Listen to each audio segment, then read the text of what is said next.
Kita mulai ya. Biar yang lain nanti menyusul aja insyaallah.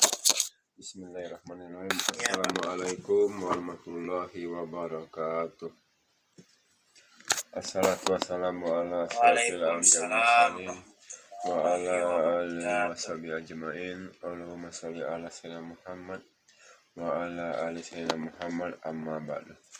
Alhamdulillah, segala puji dan syukur kita panjatkan kepada Allah SWT, yang mana pada pagi hari yang berbahagia ini kita masih dengan iman, Islam dan kesehatan ya, sehingga bisa berkumpul kembali di kajian Zoom ini dalam rangka thalabul ilmi.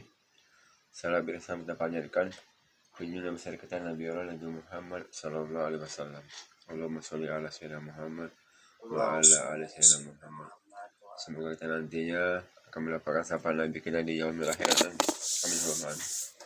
Yang saya hormati Tuan kita Ridwan yang sudah hadir. Yang saya hormati Bapak Matondang, Pak Marani yang selalu istiqomah untuk mengaji setiap paginya ya. Baik, pada pagi hari ini kita membahas masalah kitab Al-Wafi ya, Syarah Hadis Arba'in dari Imam An-Nawawi ya. Sebelum kita mulai kajian ini, mari kita bacakan basmalah. Bismillahirrahmanirrahim. Kepada Ustaz, pada kami persilakan. Kepada Ustaz.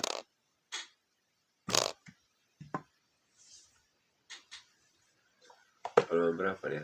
Bismillahirrahmanirrahim. Assalamualaikum warahmatullahi wabarakatuh. Waalaikumsalam warahmatullahi wabarakatuh.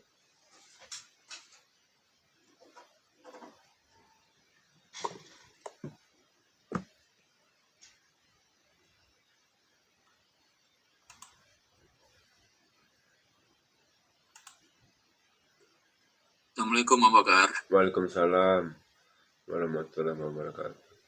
Wassalamu ala asyrafil anbiya'i wal mursalin wa ala alihi wa sahbihi ajma'in.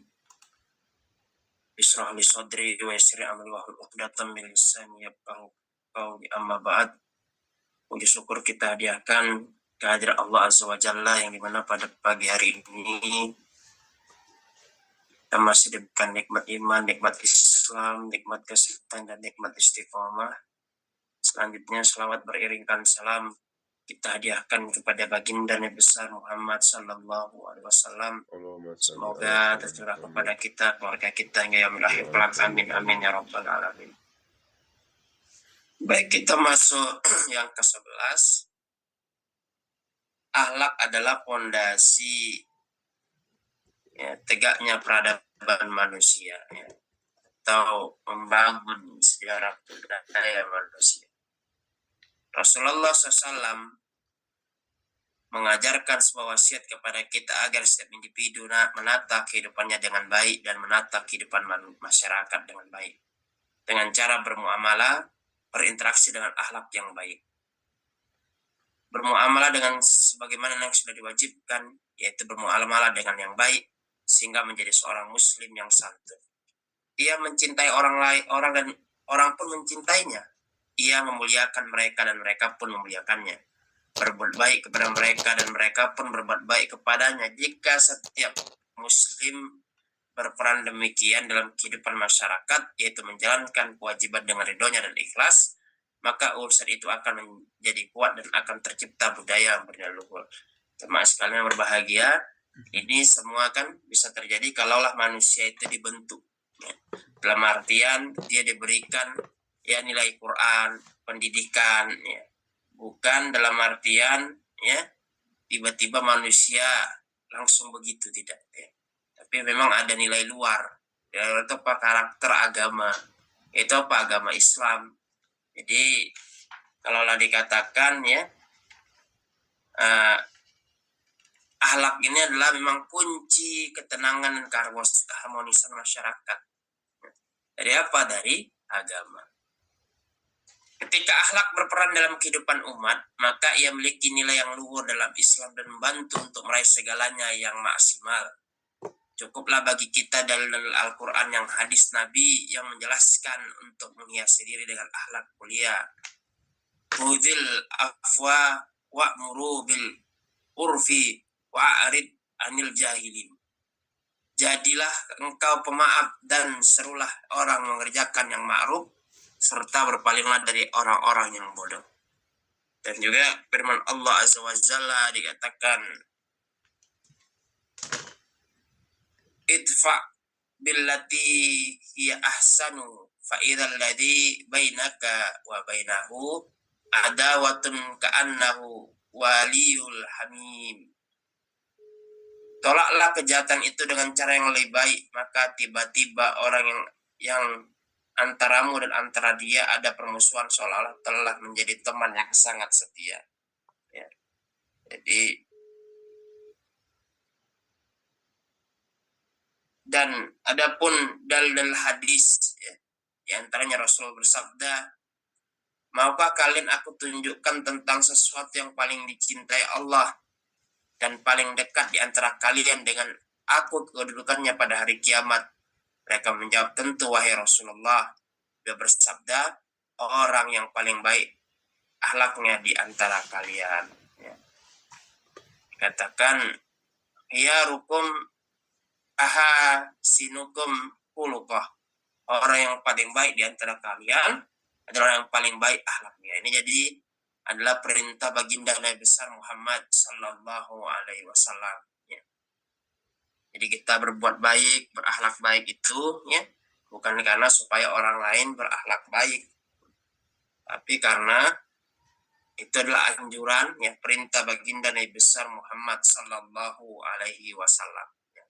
Kalau kita berbuat baik karena orang lain, tak ada pahalanya. Ya. Maka ketika kita belajar intisari dari hadis ini, ya, tentang bagaimana membangun asas, ya, akhlak adalah setegaknya peradaban manusia, karena Rasulullah SAW memerintahkan kita, ya, khiyarukum hasinukum khuluqah. Orang yang paling baik di antara kalian yang paling baik akhlaknya. Dan juga Rasulullah SAW bersabda, akmalul mu'minina imanan ahsanuhum khuluqah. Yang paling sempurna imannya di antara kaum mukmin adalah yang paling baik akhlaknya. Hadis riwayat Tirmidzi dan Abu Daud. Masih banyak hadis, ayat dan hadis yang menjelaskan keutamaan dari kemuliaan akhlak, dan yang mencakup semuanya adalah sebagaimana diriwayatkan oleh Bukhari dalam kitab Adab, Adab wal Mufrad, dan riwayat pula oleh Hakim dan Baihaqi bahwa Rasulullah bersabda, innama bu'istu liutamima makarimal akhlak. Sungguhnya aku diutus untuk menyempurnakan akhlak manusia. Nama sekalian berbahagia, ini dalam kutipan Syarah An-Nawawi, Imam An-Nawawi dalam poin ke-11, ya, menegaskan bahwa akhlak adalah asas tegaknya peradaban manusia. Ya. Jadi kalau dikatakan peradaban itu, ya, dinilai itu dari pertama manusianya, yang kedua bangunannya. Jadi kalau misalnya, ya, peradaban Mesir, ya, peradaban Fir'aun, orangnya sudah tak ada, tapi bentuk bangunannya, arsitekturnya masih kita bisa jumpai sampai sekarang. Ya. Dan juga, ya, pentingnya peradaban yang kuat, ya, berkelanjutan, tak hanya dibangun atas kemajuan materi, ekonomi, atau teknologi semata, melainkan di atas fondasi moral, etika, ya. Jadi dia tidak hanya berbekal kepada akhlak semata, tapi semua itu dia merupakan satu kesatuan. Ya, jadi kalau dikatakan akhlak, fondasi dalam akhlak adalah asas tegaknya peradaban manusia, ini pertama adalah prinsip timbal balik. Kenapa saya katakan prinsip timbal balik? Pertama, akhlak mengajarkan seorang untuk memperlakukan orang lain sebagaimana ia sendiri ingin diperlakukannya. Kalau kita ingin diperlakukan baik oleh orang lain, maka kita juga memantaskan diri untuk memperlakukan mereka juga dengan baik. Kalau misalnya di luar itu, ya, kita diperlakukan tidak baik, kita kan nggak bisa, mohon maaf, mengkontrol mulut orang kan nggak bisa. Kita nggak bisa, ya, men-style perilaku orang kan nggak bisa. Maka ketika kita berjumpa dengan seperti itu, maka kita sudah bahas, ini memang luar biasa di sini, ya, tentang lah tahdab walakal jannah. Jangan engkau marah, sungguhnya bagimu surga. Ya, ini merupakan bentuk dari kita Ya, apakah kita ketika dilakukan orang lain kita langsung marah, ya kan? Atau kita beristighfar kepada Allah. Ya. Jadi jamaah sekalian, bermuamalah ya, dengan ini, bermuamalah ya dengan akhlak yang baik, menciptakan lingkungan yang aman dan damai sehingga perselisihan dapat diminimalisasi. Pertama ya, muamalah dalam hal timbangan misalnya ya. Ini kan sering terjadi kita ketika di pasar-pasar itu, ketika lemahnya pengawasan, maka akan terjadi yang namanya pengurangan timbangan ya. Kalau pengurangan timbangan 1 on ya, yang beli 10 orang berarti dia sudah mendapatkan keuntungan 1 kilo. Ya dari apa? Dari dia melakukan mencurangi timbangan. Ya, seperti itu. Dan juga jamaah sekalian, ya, yang pertama motivasi ya. Jadi ketika nilai-nilai luhur mendominasi masyarakat terdorong untuk menjalankan hak dan kewajiban, bukan sekedar karena takut hukuman dan sanksi, dan karena kesadaran moral, rasa tanggung jawab, dan keridhaan hati. Jadi memang ini luar biasa ya, inti dari kita melakukan perbuatan itu bukan lagi karena didorong oleh peraturan ya, atau undang-undang yang berlaku, tapi litigha'i mardotillah ya, untuk mendapatkan ridhonya Allah Subhanahu wa taala, tidak ada yang lain ya. Jadi seperti itu. Jadi memang jamaah sekalian ya, misi utama Rasulullah SAW itu adalah menegaskan bahwa tujuan utama beliau diutus untuk menyempurnakan akhlak yang mulia, dan juga kesempurnaan iman seorang tidak hanya diukur dari ibadah ritual semata, melainkan dari sejauh mana iman tersebut memancar dalam tindakan nyata ya, dari perbuatannya, lisannya, kesantunan dan kesabaran, kelapangan dada terhadap sesama ya. Dan jamaah sekalian ya, bentuk ya dari penguatan akhlak adalah penguat tegaknya peradaban, memaafkan dan berlapang dada ya, mampu menahan diri, memaafkan kezoliman dan membalas keburukan dengan kebaikan ya, menghubungkan sila ukhuwah ya, dermawan di saat lapang maupun sempit, serta tidak menyakiti orang lain. Jadi kepedulian sosial ini harus ditekankan, tidak hanya masalah materi ya, memang materi salah satunya, tapi kita juga bisa dengan tenaga ya kan, juga bisa dengan senyuman. Tabasumuka fi wajhika ahi sodako ya, senyummu di depan sahabatmu itu adalah sedekah ya. Jadi jamaah sekalian, kalau dikatakan tanpa akhlak yang mulia, kemajuan fisik suatu bangsa akan rentan runtuh akibat keserakahan, kezaliman, krisis kepercayaan. Sebaliknya, peradaban yang berasaskan akhlak luhur akan melahirkan tatanan masyarakat bermartabat, sejahtera, dan berkelanjutan. Jadi akhlak luhur ini tidak hadir sendiri, tapi dibarengi dengan apa? Dengan Al-Quran. Ya. Contoh misalnya peradaban-peradaban yang maju ya, seperti peradaban di Amerika ya, di Jepang, di Korea. Contohlah di Amerika, peradabannya memang maju dalam teknologi, tapi apa? Merusak manusia. Yang narkoba, silakan narkoba, ada tempatnya ya, ada lokalisasinya. Yang terakhir apa? Masyarakatnya semakin rusak ya. Nah ini penting. Baru lagi juga ya kan, tentang tidak adanya ketuhanan yang mereka cenderung ketika ada masalah ya cenderung bunuh diri.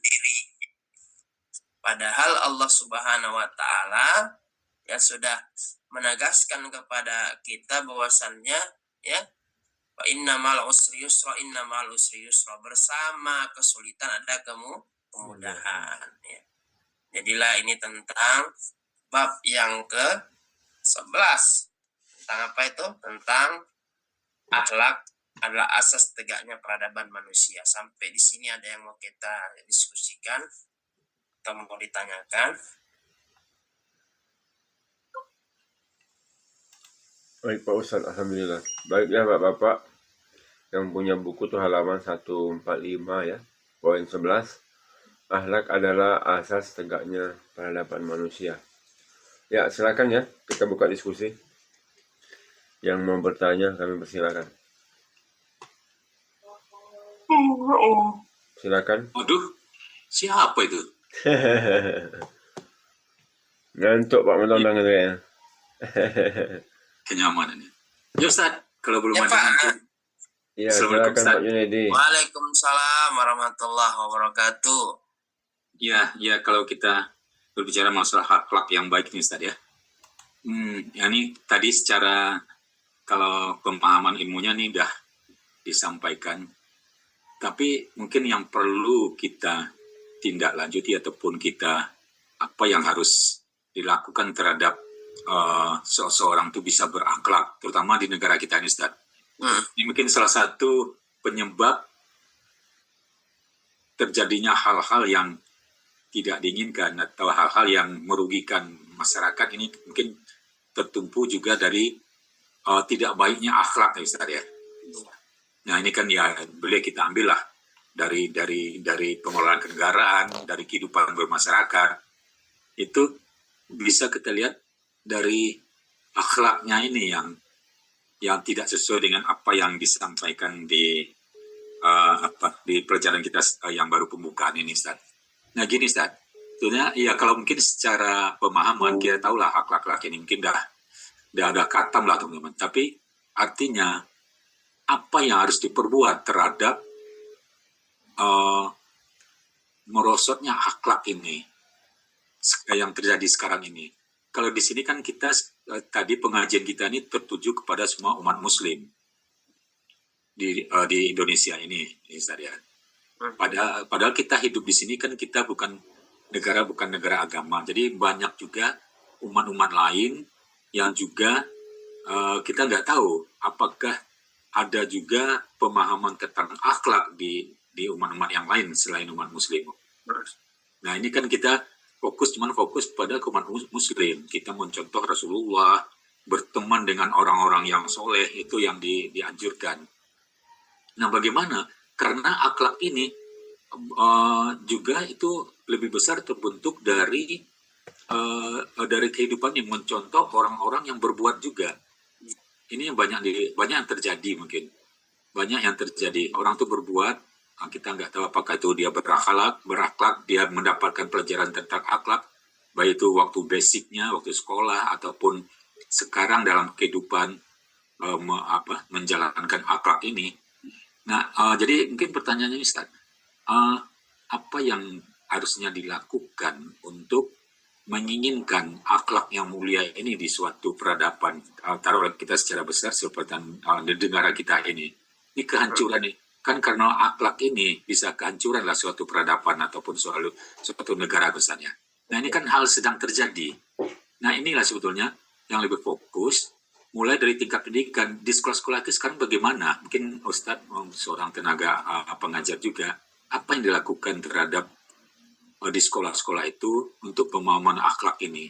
Memang padahal memang sebentar ini sedikit aja nah masalah akhlak ini kalau Ustadz ya. Tinggal melakukan sudah mengetahui ininya ajarannya dan melakukan dan itu menjadikan bisa menjadi suatu habit itu. Nah ini yang nggak terjadi sekarang, yang malah akhlak ini disepelekan gitu ya. Maka terjadilah hal-hal yang banyak yang sekarang ini yang merusak peradaban, merusak kehidupan dan merusak ini semua kehidupan di dunia ini menjadi kehidupan ini. Nah kalau kita yakin kalau di Islam itu jelas diajarkan, dicontohkan oleh Rasulullah yang tadi itu. Nah bagaimana? Karena akhlak ini juga merupakan contoh yang akan dilakukan juga oleh orang-orang. Dia nggak tahu orang-orang itu dia apakah beragama apa, apakah berbaik, tapi itu inilah yang akhlak inilah yang terjadi itu karena contoh-contoh dilakukan oleh orang-orang. Kenapa saya juga nggak bisa melakukan gitu? Nah ini kira-kira hal-hal apa yang bisa kita ambil dari hal ini untuk merubah akhlak-akhlak dan menjadikan negara atau komunitas negara kita ini betul-betul negara yang tidak harus hancur gitu Ustaz. Penjelasan Ustaz. Kalau secara teori di sini mungkin kita udah paham semua lah Ustaz ya. Ustaz. Ya, terima kasih atas pertanyaannya. Memang pertama, siapakah yang mencontoh akhlak itu memang orang tua Pak pertama. Kalau dalam masalah fase anak-anak ya kan. Pertama beribadah ya di sekolah itu banyak misalnya dari sholat subuh. Kenapa tidak sholat subuh? Ya karena orang tua nggak mencontohkan dia sholat subuh, makanya anak tersebut tidak sholat. Itu contoh-contoh dari hal kecil, dari keluarga yang mencontohkan. Barulah masuk ke tataran sosial masyarakat, ya. Nah, bagaimana dia berinteraksi dengan masyarakat, ya, bagaimana di tengah-tengah masyarakat. Memang benar ini Pak, pertama ilmu memang. Ya, akhlak ini tidak lahir sendiri, tapi dia dengan ilmu. Ya. Akhlak ini hanya terdapat pada orang Islam. Ya, kenapa saya katakan pada orang Islam? Karena ajarannya dari ajaran Islam. Di luar kita itu kan moral, perilaku, adab, ya, dan sebagainya. Walaupun di ajaran mereka juga ada. Ya. Tapi penting bagi kita tidak hanya akhlak ini kan. Akhlak ini kan berubah jadi norma. Norma ini kalau misalnya dilakukan, ya, misalnya dilanggar, ya itu tidak ada konsekuensi hukuman, tapi juga hanya sebatas ya teguran atau sanksi sosial. Di luar itu kan tidak ada. Maka dalam Islam, Pak, maka ini penting yang namanya ya hukum formal, ya, dalam artian misalnya ya bagi yang mencuri, ya, walaupun di dalam hukum undang-undang kita di penjara, ya kan, tapi kan tidak ada efek jera. Ya. Misalnya bagi yang hari ini kan kita kan di Sumatera Utara darurat narkoba, ya, di mana orang-orang yang berjualan narkoba itu sudah tidak ada lagi rasa malu, ya, baik di kampung-kampung maupun di kota-kota itu sudah menjadi satu hal yang lumrah. Maka ini bagaimana dalam perspektif Islam nggak hanya di penjara, tapi di rehabilitasi. Ya. Bandarnya gimana? Nggak boleh bandarnya disogok. Ya. Tapi bandarnya itu harus misalnya diberikan hukuman, bila perlu hukuman mati nanti oleh kodi yang menghukum. Maka kan Pak, inilah tadi memang ujian kita. Ya. Makanya berbekal takwa inilah yang akan nantinya mengantarkan kita kepada al-khauf minal jalil, takut kepada Allah Subhanahu wa taala. Kalau misalnya gaji aparat keamanan dinaikkan tapi nggak ada takwanya, ya, bisa jadi dia membackingi tempat-tempat maksiat. Udah banyak oknum-oknum yang seperti itu, ya, membackingi tempat maksiat, membackingin perilaku yang tempat judi, ya. Ini kan sudah diharamkan. Jadi begitu Pak. Kalau misalnya di sekolah, ya kan, apalagi di sekolah negeri, ya agama itu hanya seminggu sekali Pak. Selebihnya nggak ada, dari SD, SMP, SMA. Karena memang tujuannya bukan untuk itu. Tujuannya mau dunia. Agamanya itu hanya sebatas pelengkap kurikulum.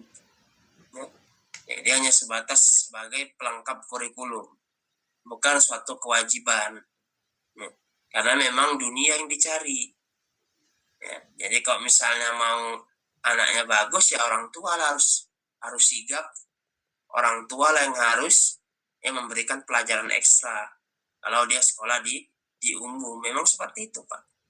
Pelajaran Al-Quran pun hanya sebatas Al-Quran kalamullah, ya kan, seperti itu. Bagaimana bacanya, makhrajatul hurufnya, bagaimana tajwidnya, tak ada diajarkan. Ada pun hanya sebatas formal. Nah, inilah yang hanya sebatas sambil lalu saja. Untuk apa? Untuk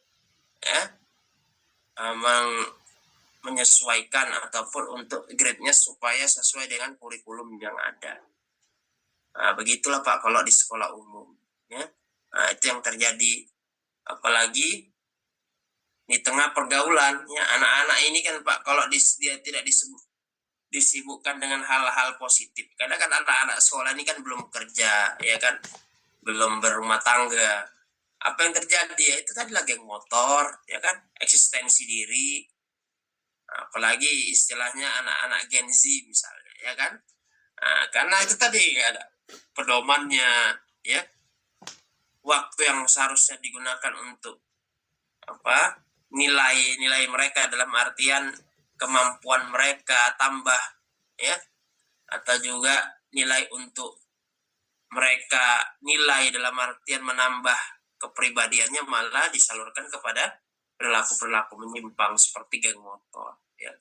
Nah ini Pak memang terjadi krisis ya. Apalagi guru itu tidak boleh dalam artian main tangan ya gitu. Jadi memang apa nggak boleh kekerasan ya. Jadi seperti itu tuh jadi tambah masalah lagi ya. Jadi pun guru-guru ya sudahlah, yang mau belajar belajar, yang tidak kan seharusnya tidak ada penekanan karena sih nggak bisa ya. Terbentur dengan undang-undang perlindungan anak. Jadi begitu. Jadi memang ya seorang gurunya juga bagaimana dia bisa mendisiplinkan dan juga ya tidak membuat muridnya trauma juga. Nah itu ya Pak, seperti itu.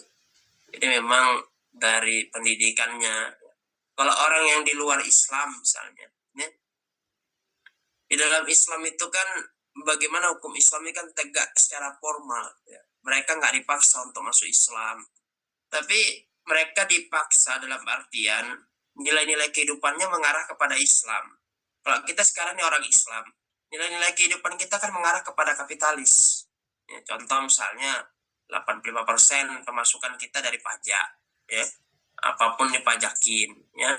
Nah, baru juga ya segala sesuatunya itu UUD. Nah, ini yang terjadi. Ya, banyak aturan-aturan yang itu tidak sejalan dengan Islam. Ya kita orang Islam mau nggak mau harus ikut. Ya begitu juga mereka nanti ketika Islam tegak, ya nilai-nilai formal itu akan bernuansa Islam. Ya, dan mereka nggak dipaksa memeluk agama Islam. Mau nggak mau mereka juga pakai Islam dalam kehidupan. Ya begitu juga kita hari ini. Mau tidak mau, suka tidak suka, kita harus pakai kapitalisme. Undang-undang yang ada. Nah, jadi begitu Pak. Ya Ustaz. Baik Ustaz. Baik. Ya kalau bisa kita Baik, komentarin lagi, Mang. Boleh Pak, nggak apa-apa Pak. Kalau memang itu akhlak itu kan juga dengan ada juga undang-undang yang dibikinkan untuk dari negara. Negara juga sekarang Ustaz menyampaikan tadi ya, terpengaruh dengan peradaban kapitalisme dan ini yang liberalisme ini. Nah sebetulnya kan kalau kita lihatin sendiri, kebanyakan pemimpin kita ini yang baik itu yang membuat undang-undang itu adalah mayoritas adalah umat Islam. Artinya juga setelah di kari-kari puncak, di kari-kari pemimpin, umat Islam juga bisa juga dalam tanda kutip ini bisa itu melupakan akhlak-akhlak yang seharusnya mereka ketahui dan seharusnya mereka terapkan untuk menjalankan kenegaraan ini supaya negara ini negara yang berakhlak dan negara yang makmur gitu Ustaz ya. Tapi ternyata kejadiannya kan ini yang kita rasakan. Karena akhirnya kan kebanyakan umat Islam ini adalah umat yang terbaik sebetulnya. Itu selalu mengalah umat Islam itu terhadap kejaksanaan dan kejaksanaan yang dilakukan. Nah, udah santun sekali sih, enak sekali sih. Umat-umat yang hidup di Indonesia ini non-Islam tuh merasa bersyukur hidup di tengah-tengah orang Islam. Karena orang Islam itu semua berakhlak, berbuat baik, apapun mereka bebas melakukan. Nah, artinya di sini harus apa yang harus diperbuat untuk merubah akhlak ini dan merubah dan itu menjadikan suatu habit sampai dia pun menjadi pemimpin supaya apa yang disampaikan oleh yang diajarkan oleh Islam itu tentang akhlak ini itu betul-betul bisa diterapkan baik di tingkat masyarakat ataupun di tingkat pemerintahan, di tingkat yang mengatur negara ini. Nah, sementara kan akhlak ini kita juga mendapat tantangan dari umat-umat yang lain. Apa bisa kita sampaikan? Apakah mereka juga ada ajaran-ajaran akhlak di agama mereka? Syukurlah mereka sedikit. Kalau mereka lebih banyak, mungkin kita yang lebih hancur. Kita lihat di negara-negara ini kan, di negara-negara yang di luar itu bagaimana umat Muslim itu diperlakukan. Kalau kita di sini memperlakukan umat-umat non Muslim itu dengan baik, karena kita semua adalah orang berakhlak, orang yang berakhlak. Ini juga kita terapkan terhadap umat-umat yang non Muslim gitu. bersyukurlah sebetulnya kan sekarang. Tapi bagaimana kan kita lihat kalau umat Islam itu hidup di negara orang yang non itu perlakuannya wah luar biasa kan gitu Ustaz, di sini sekali. Nah sebetulnya jadi intinya untuk akhlak ini mungkin uh, ini basic, tapi ini betul bagaimana untuk kita yang memahami akhlak itu mendakwahkan supaya akhlak ini betul-betul dipraktekkan, akhlak yang baik itu dipraktekkan dan tidak mencontoh kepada orang-orang yang berakhlak tidak baik. Kita nggak tahu ajaran akhlaknya dari mana gitu, dari mana apakah ada gitu kan. Tapi kan contoh inilah sekarang yang banyak diikuti oleh generasi-generasi kita, walaupun mereka pun umat Islam. Walaupun kita di keluarga telah membentengi, tapi kehidupan mereka di luar kadang-kadang kita nggak kontrol kan, kadang-kadang dia pergi kuliah, kadang-kadang terlepas juga. Nah ini kan jadi ini juga Ustaz. Hal ini apa sebetulnya apa yang lebih bisa dilakukan terhadap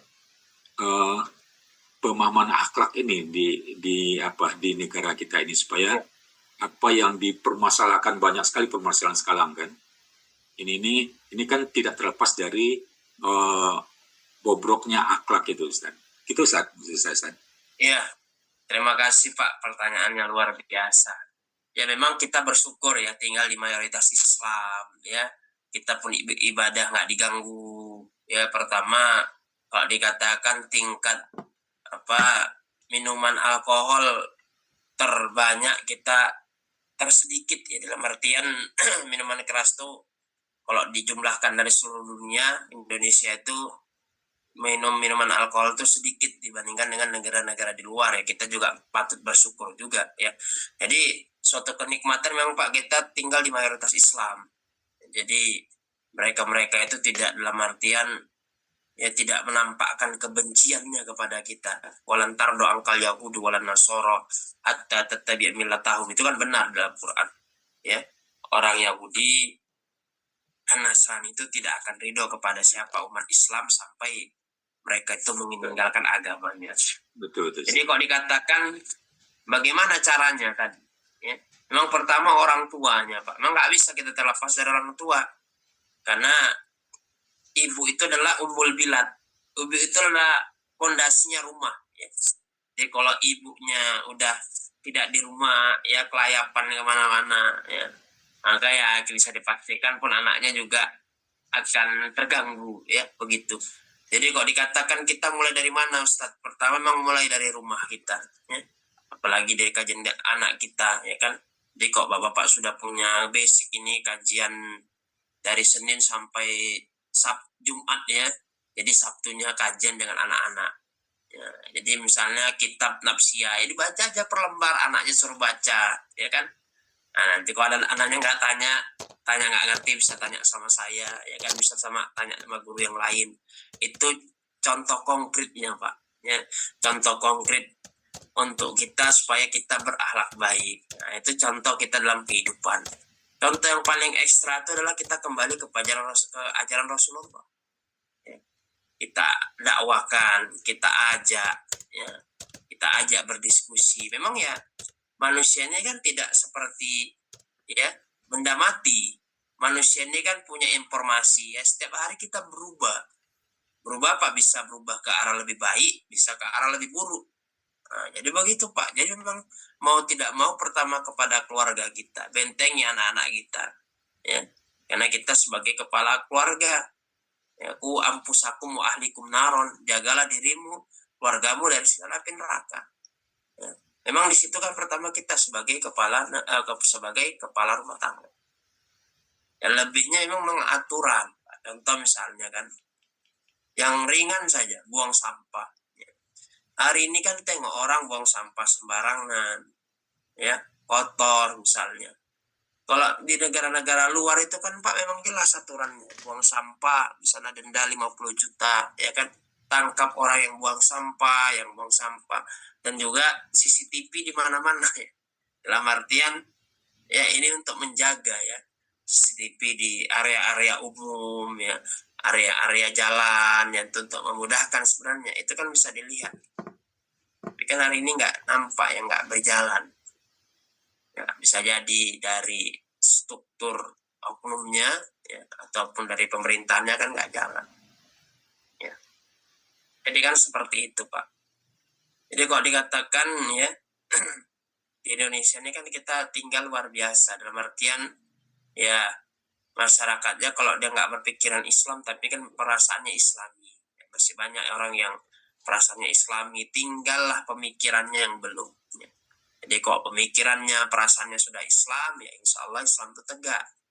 Dengan apa? Dengan dakwah. Bapak-bapak di sini ya, jadi diharapkan ya seminggu sekali ya buatlah kajian dengan keluarga ya. Karena kan kita udah nggak ngaji nih dari Senin sampai Jumat ya. Insya Allah ada ilmunya yang bisa kita ambil. Ya itulah kita berikan kepada anak istri kita. Ya, jadi begitu. Jadi begitulah Pak. Tentang memang umat ini ya memang sekarang banyak sekali permasalahannya. Ya kan?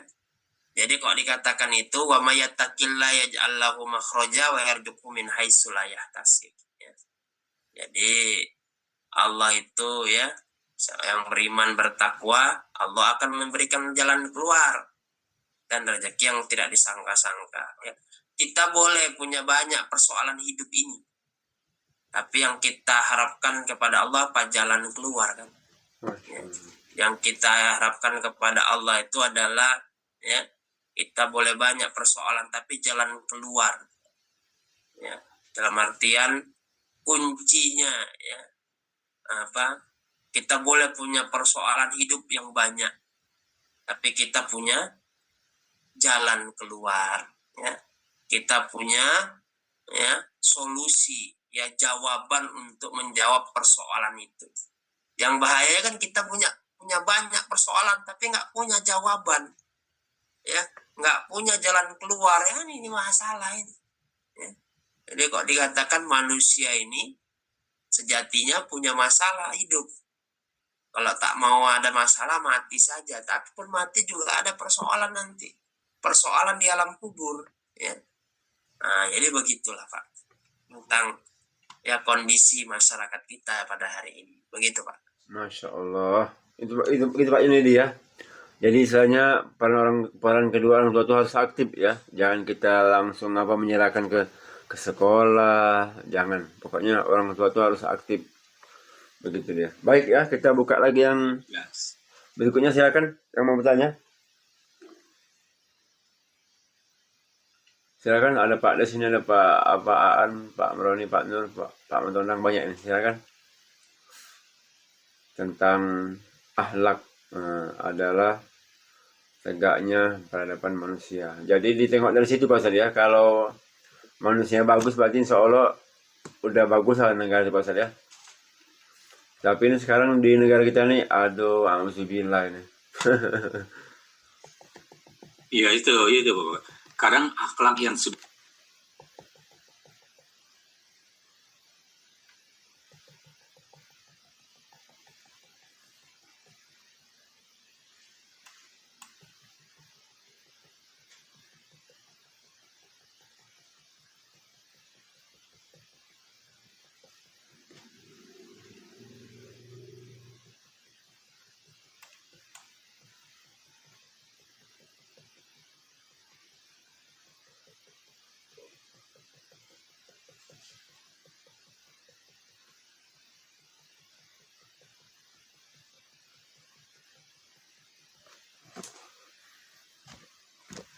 Iya.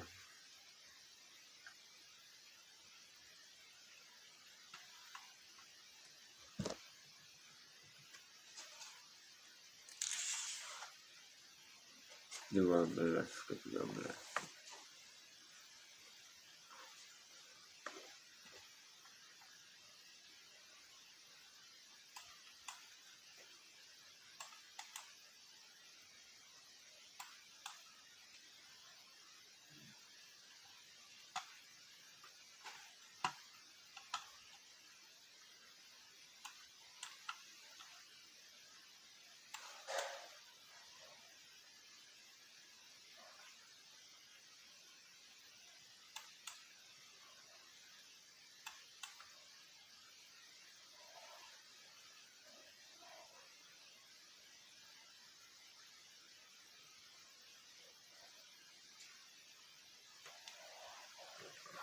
tadi betul akhlak itu terbang kita dari keluarga, kita mendidik anak-anak kita berbuat baik. Nah, ya itu. Cuma tantangan dari luar tadi seperti yang Pak saya sampaikan. Mungkin sedikit gitu. Iya Pak. Ya memang Pak, tugasnya mereka kan begitu Pak. Apalagi kan iblis itu kan sudah bersumpah, ya Allah, aku akan goda anak keturunan Adam. Ya. Kata Allah, silakan, tapi yang beriman bertakwa tidak bisa engkau goda. Ya, jadi kalau kita misalnya sudah paham godaan kita, ya akan diutus ya setan-setan lebih paham lagi dibandingkan kita. Kan Lebih hebat lagi saya. Iya, ketika kita naik kan,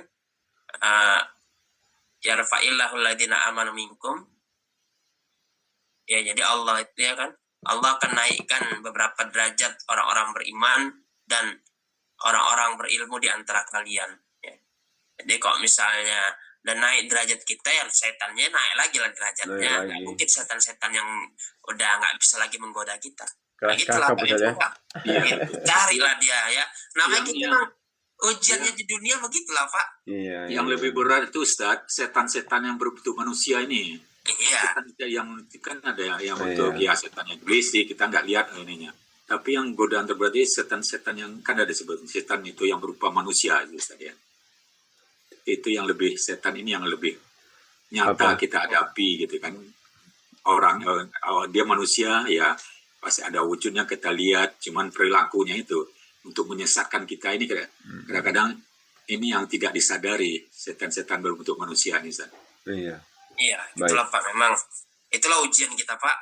Kalau itu tak dapat kita surga Pak. Ada ujiannya kan. Nah, ini begitu. Baik. Jadi, memang gitulah Pak. Apalagi anak-anak kita sudah beranjak remaja, dewasa, itu yang makin sulit. Kalau kita belum ya menanamkan fondasi Islam, apalagi kita baru hijrah misalnya anak-anak, ya kan? Ya begitulah, itu tantangan juga kan. Iya. Karena kan anak ini kok dikatakan ya, pertama itu qurrata ayun ya kan, menjadi anak yang soleh ya kan. Yang kedua itu menjadi ujian ya. Nah, cobaan ya, ujian, cobaan ya. Baru lagi yang terakhir ini bahaya bagi kita, menjadi musuh. Nah, ini jadi ya, sampai kita tuh dapat keturunan itu yang menjadi musuh. Ya kalau udah jadi musuh ini susah lah Pak. Iya. Pak Ustaz, tapi tadi yang dibilang Pak Ustaz itu bagus itu. Senin sampai Jumat belajar bapak-bapaknya kan, nanti Sabtu Minggu sama anaknya apa sih kayak diskusi atau suruh membaca itu, jadi langsung dapat ke bapaknya itu ilmunya. Ya karena misalnya suami sama istrinya, karena gini Pak, karena kalau dikatakan kewajiban mendidik itu bukan kepada sekolah, walaupun kita misalnya sudah bayar, ada tuh sekolah yang per bulannya SMP-nya aja 12 juta, ada tuh Pak sekolah yang SMP-nya ada per bulan 12 juta sekolahnya. Itu bukan kewajiban dia, walaupun kita sudah bayar dia mahal. Karena dia nanti nggak akan ditanya nanti di akhirat, siapa anak Pak ini, Pak Budi, Pak Anto, ada kok nggak kamu iniin, kamu ajari akhlak, ya nggak ada urusannya. Karena kan yang diamanai kan kita sebagai orang tua. Iya, jadi nggak ada urus, walaupun yang memang ya kalau dikatakan ya memang belum tentu sekolah yang bagus itu sekolah yang mahal, tapi kan pertama kan lingkungannya kan insya Allah sudah terjamin bagus ya, dalam artian kedisiplinannya itu ada nilai tambah.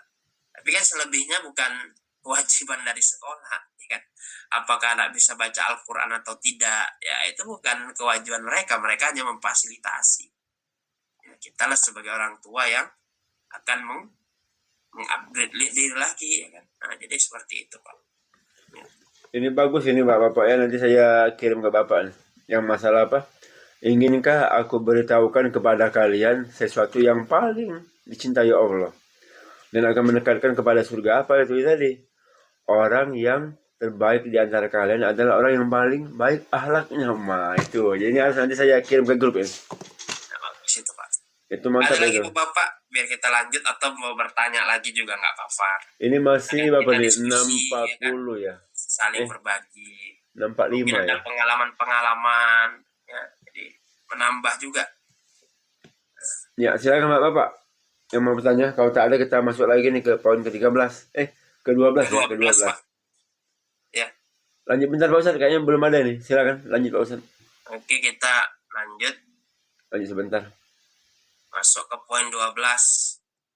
Meraih akhlak yang mulia. Nah, ini.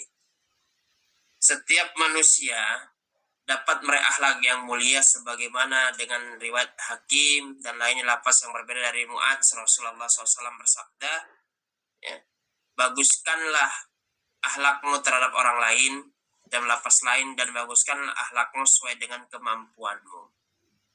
Untuk mewujudkan akhlak mulia ada berapa kiat ya.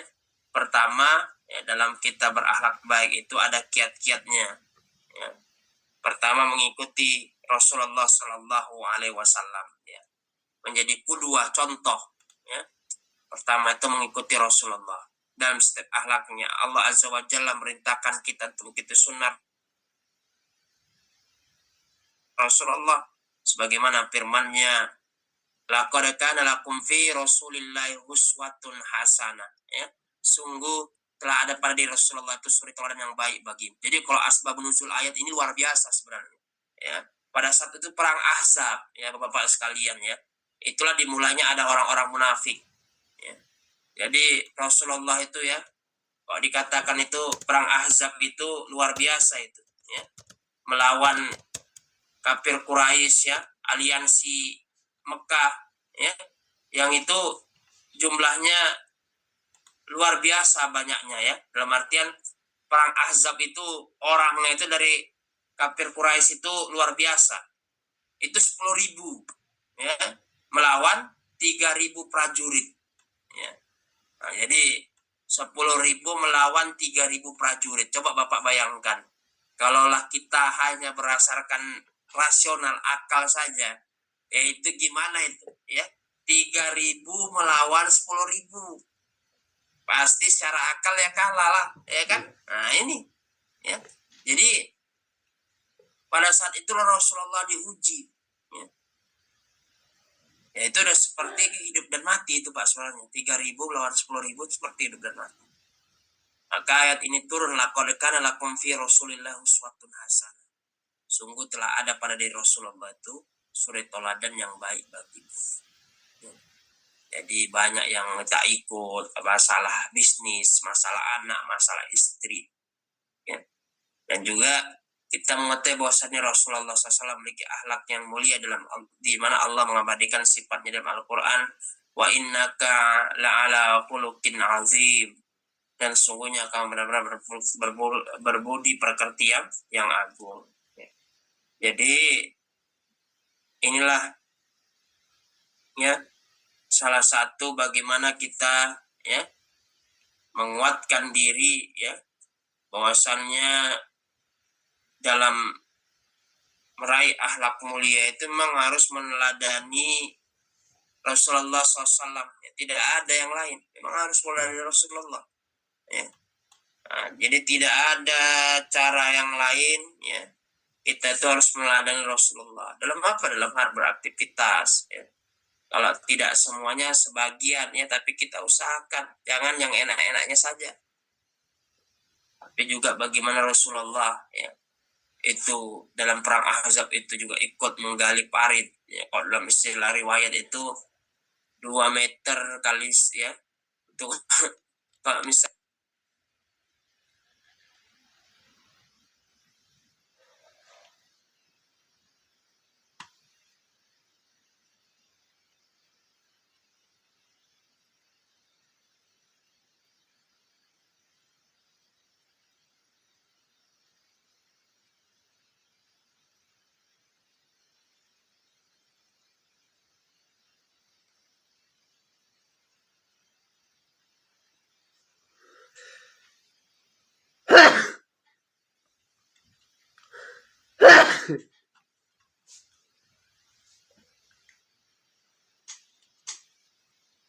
jadi kita ya misalnya 3 orang ya, kalau dihadapi langsung ya bisa jadi ya, kalau lawannya seimbang kalah ya. Tapi inilah bagaimana ya Rasulullah SAW ya melakukan strategi ya untuk mengalahkan kafir Quraisy, aliansi kafir Quraisy ya. Jadi pertama itu konsep akhlak yang baik ya. Nah, ini adalah bagaimana kita itu ya meneladani baginda Nabi besar Muhammad sallallahu alaihi wasallam. Tidak ada yang lain kecuali kita meneladani Rasulullah. Yang kedua, di antara ya cara untuk meraih akhlak yang baik yang terpuji adalah bergaul dengan bersama orang bertakwa ya, dan para ulama berakhlak mulia serta menjauhi orang-orang jahat yang memiliki akhlak rendah dan tercela.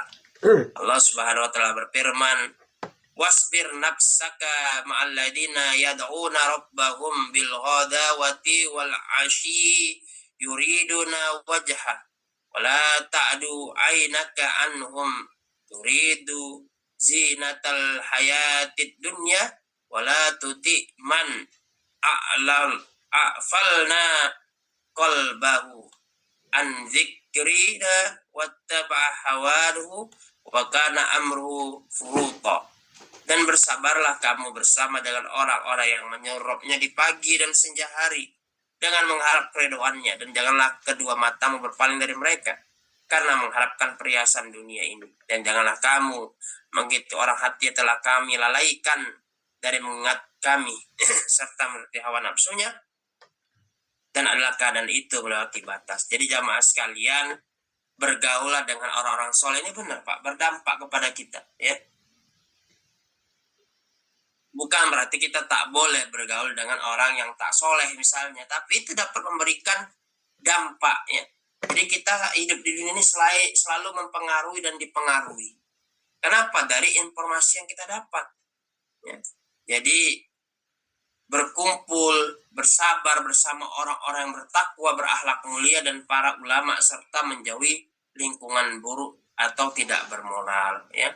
Jadi kalau lah dikatakan ya, ini penting bagi kita di tengah kehidupan seperti ini. Jadi kalau misalnya kita melihat seorang, lihatlah siapa tempat dia bergaul, maka kita bisa menilai orang tersebut. Karena itu akan selalu menjadi di antara kita ya. Jadi nggak bisa Pak kalau misalnya kita itu ya tidak menempatkan diri pada tempat yang soleh. Makanya Rasulullah mengatakan syarul baka fisuk, tempat-tempat terburuk itu pasar, kata Rasulullah.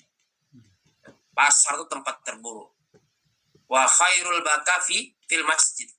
Jadi sebaik-baik tempat itu masjid. Jadi bapak-bapak bisa membedakan ya. Ada pasar, ada masjid.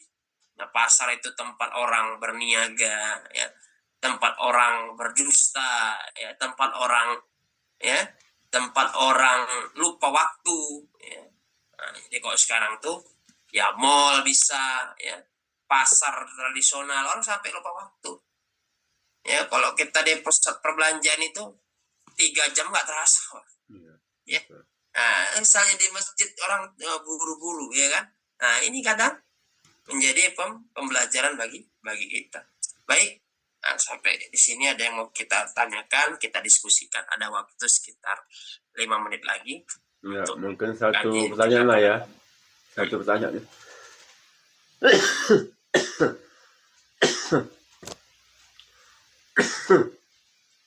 Aduh, katalah.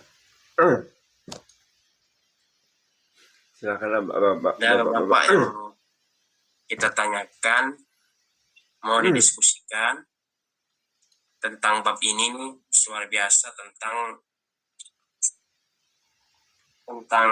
materi kita pada pagi hari ini, tentang meraih akhlak yang baik.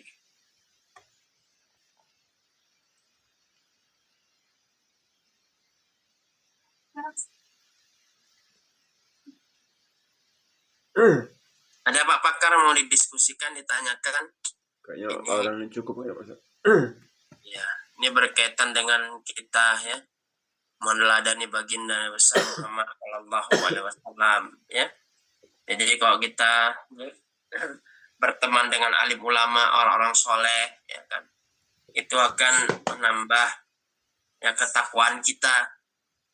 Jadi kalau kita berkawan di orang yang tidak ya sholat, misalnya orang sholat ya kan, dia malah ditahannya orang, pidato ya lama sekali, padahal udah masuk sholat. Nah ini kan ditanyakan juga ini, ya kan? Jangan sampai gara-gara kita kekuasaan yang hanya sebentar, ya kita melupakan kewajiban kita, padahal kita mau berpulang. Kan? Kekuasaan itu mudah sekali Allah ambil, ya kan? Tak ada yang abadi. Mati kita hari ini, selesailah kuasa kita, ya.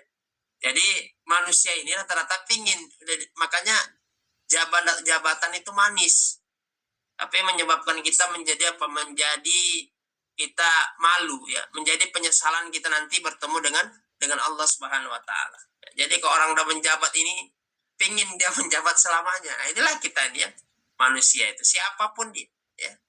Tapi ketahuilah jabatan itu akan membuat kita ya menyesal di hari akhir, Bapak-bapak. Baik, alhamdulillah. Mungkin ada ini apa kesimpulannya hari ini apa Ustaz? Kesimpulan Pak Ustaz? Mana tahu ada sedikit Pak Ustaz kesimpulannya. Nah, ini luar biasa nih. Pertama kesimpulannya, ya, kalau dikatakan ya sebaik kamu itu adalah orang yang baik akhlaknya. Ya, jadi memang ini Pak penting bagi kita, ya. Kita itu berbuat baik itu hanya karena Allah Subhanahu Wa Taala, bukan karena dagangan kita laris, ya, tapi hanya kepada Allah Subhanahu Wa Taala. Jadi kalau misalnya tak laris pun kita tetap berakhlak baik, karena dikatakan Rasulullah khiyarukum ahsinukum khuluqah, sebaik-baik di antara kalian orang yang paling baik akhlaknya, ya. Nah, jadi itu camkan bagi kita Pak, kalau misalnya ketemu orang tak berakhlak baik, itu mudah kodenya Allah, bersabarlah kita, ya, melatih diri kita supaya apa? Supaya kita tidak marah juga. Nah, ini, ya, karena kita terkadang mau terbawa suasana, jadi pun kita marah juga. Padahal kata Rasulullah, sebaik kamu adalah yang paling baik akhlaknya. Nah, itu yang pertama. Yang kedua adalah bagaimana meraih akhlak mulia ini adalah bagaimana meneladani Rasulullah. Ya. Tak bisa kita mengambil suri toladan uswah itu hanyalah kepada Rasulullah. Coba diberikan gelar Al-Amin, bukan dia ke sekolah, ya kan? Bukan dia disuruh beli kepada kepala suku, dah kau gelarkan saya Al-Amin, nanti saya bayar, kan enggak? Tapi karena beliau berbisnis, berakhlak mulia, ya, orang pun menitipkan barang amanah. Nah, jadilah dia Al-Amin. Baru, ya, tentang ini, jadi kita harus mencontoh Rasulullah. Yang terakhir Bapak-bapak sekalian, ya, berteman ini memang iya, bukan berarti kita jadi memang harus milih, ya, milih teman yang itu kita mengharapkan ridha Allah. Jadi teman-teman yang dahulu apakah itu tinggalkan? Ya tidak. Kalau dia bisa kita ajak kebaikan, alhamdulillah. Tapi kalau tak bisa, memang begitulah Pak, udah pilihannya, ya. Kita ajak, ayo misalnya kita ajak dia, tak pernah dia sholat Jumat, kita ajak dia sholat Jumat tak mau juga, ya udah berarti memang udah pilihannya begitu. Jangan pula kita temani dia, ngobrol-ngobrol sampai kita pun tak sholat jadinya. Kan begitu, ya. Jadi berkawanlah kita dengan orang yang soleh. Masya Allah. Dan juga yang terakhir nih bagi kita pribadi, bagi saya pribadi, ya, kita nih hampir dari Senin sampai Jumat kita dengar materi. Selanjutnya gimana dengan anak-anak kita ulang di rumah. Ya. Tak bisa kita belajar baca Quran, belajar. Kalaupun belum bisa kita baca saja artinya. Kenapa? Mudah-mudahan anak itu mencantol Pak. Ya kan, anak itu mudah sekali meniru. Nah, jadi kalau dia sudah ini ada kajian tanya Pak, ayah, Abi, mana kita ini? Anak kita kan, nah, berarti sudah bukan kajian Islam, ya Pak. Begitu Pak. Terima kasih. Cukup Pak Ustaz. Alhamdulillah banyak ilmu pagi hari. Baik ya, berhubung sudah mencukupin soal kita di Senin. Baik Pak Ustaz. Baik, kita tutup dengan bacakan istighfar. Astagfirullahaladzim. Doa penutup subhanakallahumma hamdi asyhadu an la ilaha illa anta astaghfiruka wa atubu ilaik. Billahi fisabil haq wastabiqul khairat. Assalamualaikum warahmatullahi wabarakatuh. Waalaikumsalam warahmatullahi wabarakatuh. Ustaz, jasa kali Ustaz atas ilmu waktu materi sampaikan. Semoga bermanfaat untuk Bapak Ibu yang ada pagi ini. Semoga diberikan oleh kesehatan, memudahkan segala urusannya dan rezekinya. Amin. Dan juga semoga kita semua, ya, yang keluarganya semoga kesembuhan, yang punya utang semoga dimudahkan untuk lunasinya. Amin. Yang punya usaha semoga usahanya lancar, dan juga yang punya anak semoga anaknya anak yang soleh dan soleha. Dan juga semoga hari ini apa yang kita kerjakan mendapatkan kebaikan dari Allah Subhanahu wa taala ya. Amin ya rabbal alamin. Kita tutup ya membaca hamdalah. Alhamdulillah alamin. Dan juga doa akibat majelis. Subhanallah wa bihamdika asyhadu an la ilaha illa anta astaghfiruka wa atubu ilaik. Wabillahi taufiq hidayah. Wassalamualaikum warahmatullahi wabarakatuh. Waalaikumsalam Syukur ya Pak Ustaz. Ya Pak Ustaz. Terima kasih ya semuanya ya, Pak Matondang, Pak Asma, Pak Des, Pak Aan, Pak Muroni, Pak Nur, Pak Reja, Pak Sapri, Pak Jarod, Ibu Yuharidah, Pak Yulhaidi. Terima kasih ya. Insya Allah kita sambung lagi besok. Selamat beraktivitas. Salam sukses. Allahu Akbar. Assalamualaikum warahmatullahi wabarakatuh.